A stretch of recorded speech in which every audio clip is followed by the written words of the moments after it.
Evangelio del día. Evangelio según San Mateo, capítulo 11, versículos 28 al 30. En aquel tiempo, Jesús dijo, vengan a mí todos los que están fatigados y agobiados por la carga, y yo los aliviaré. Tomen mi yugo sobre ustedes y aprendan de mí que soy manso y humilde de corazón, y encontrarán descanso, porque mi yugo es suave y mi carga, ligera. Homilía del Papa Francisco. Queridos hermanos y hermanas, buenos días. Durante este jubileo hemos reflexionado varias veces sobre el hecho de que Jesús se expresa con una ternura única, símbolo de la presencia y de la bondad de Dios. Hoy nos detenemos en un paso conmovedor del Evangelio, en el cual Jesús dice, venid a mí, vosotros todos los que estáis cansados y oprimidos, y yo os daré descanso. Aprended de mí que soy manso y humilde de corazón, y hallaréis descanso para vuestras almas. La invitación del Señor es sorprendente, llama para que le sigan a personas sencillas y sobrecargadas por una vida difícil, llama para que le sigan a personas que tienen tantas necesidades y les prometen que en él encontrarán descanso y alivio. La invitación está dirigida de manera imperativa, venid a mí, tomad mi yugo, aprended de mí. Ojalá todos los líderes del mundo pudieran decir esto. Intentemos entender el significado de estas expresiones. El primer imperativo es venid a mí. Dirigiéndose a los que están cansados y oprimidos, Jesús se presenta como el siervo del Señor descrito en el libro del profeta Isaías. Así dice el pasaje de Isaías, el Señor me ha dado una lengua de discípulo, para que haga saber al cansado una palabra alentadora. Al lado de estos cansados de la vida, el Evangelio pone a menudo también a los pobres y a los pequeños. Se trata de aquellos que no pueden contar con medios propios, ni con amistades importantes. Solo pueden confiar en Dios. Conscientes de su propia humilde y miserable condición, saben depender de la misericordia del Señor, esperando de Él la única ayuda posible.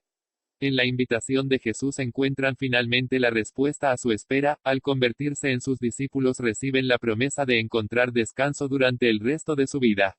Una promesa que al finalizar el Evangelio es extendida a todas las gentes, id, pues, dice Jesús a los apóstoles, y haced discípulos a todas las gentes.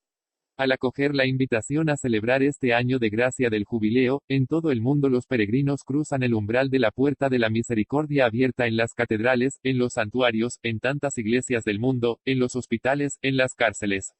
Porque cruzan esta puerta de la misericordia. Para encontrar a Jesús, para encontrar la amistad de Jesús, para encontrar el descanso que solo Jesús da. Este camino expresa la conversión de todo discípulo que sigue la llamada de Jesús. Y la conversión consiste siempre en descubrir la misericordia del Señor, que es infinita e inagotable, es grande la misericordia del Señor.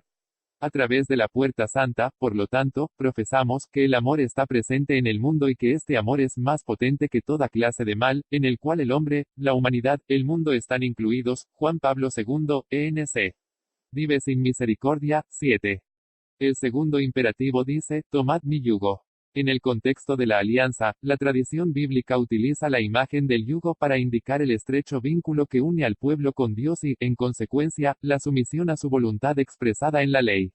En polémica con los escribas y los doctores de la ley, Jesús pone sobre sus discípulos su yugo, en el cual la ley encuentra su cumplimiento. Desea enseñarles que descubrirán la voluntad de Dios mediante su persona, mediante Jesús, no mediante leyes y prescripciones frías que el mismo Jesús condena. Basta con leer el capítulo 23 de Mateo. Él está en el centro de su relación con Dios, está en el corazón de las relaciones entre los discípulos y se sitúa como fulcro de la vida de cada uno. Recibiendo el yugo de Jesús, cada discípulo entra así en comunión con Él y es hecho partícipe del misterio de su cruz y de su destino de salvación. Su consecuencia es el tercer imperativo, aprended de mí. A sus discípulos Jesús planea un camino de conocimiento y de imitación. Jesús no es un maestro que con severidad impone a los demás pesos que él no lleva, esta era la acusación que hacían los doctores de la ley. Él se dirige a los humildes, a los pequeños, a los pobres, a los necesitados porque él mismo se hizo pequeño y humilde. Comprende a los pobres y los que sufren porque él mismo es pobre y conoce el dolor. Para salvar a la humanidad Jesús no ha recorrido un camino fácil, al contrario, su camino ha sido doloroso y difícil. Como recuerda la carta a los Filipenses, se humilló a sí mismo, obedeciendo hasta la muerte y muerte de cruz. El yugo que los oprimidos soportan es el mismo yugo que él llevó antes que ellos, por eso es un yugo ligero. Él ha cargado sobre sus hombros los dolores y pecados de la humanidad. Para el discípulo, entonces, recibir el yugo de Jesús significa recibir su revelación y acogerla. En él la misericordia de Dios se hizo cargo de las pobrezas de los hombres, donando así a todos la posibilidad de la salvación. Pero ¿por qué Jesús es capaz de decir estas cosas? Porque Él se ha hecho todo a todos, cerca de todos, de los más pobres. Era un pastor entre la gente, entre los pobres, trabajaba todo el día con ellos. Jesús no era un príncipe. Es malo para la iglesia cuando los pastores se convierten en príncipes, lejanos de la gente, lejanos de los más pobres. Ese no es el espíritu de Jesús. A estos pastores Jesús los regañaba, y de ellos Jesús decía a la gente, haced lo que ellos dicen pero no lo que hacen. Queridos hermanos y hermanas, también para nosotros hay momentos de cansancio y desilusión. Recordemos entonces estas palabras del Señor, que nos dan tanto consuelo y nos ayudan a entender si estamos poniendo nuestras fuerzas al servicio del bien.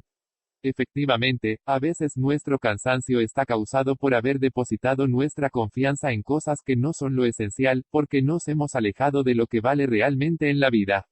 Que el Señor nos enseñe a no tener miedo de seguirle, para que la esperanza que ponemos en Él no sea defraudada. Estamos llamados a aprender de Él qué significa vivir de misericordia para ser instrumentos de misericordia.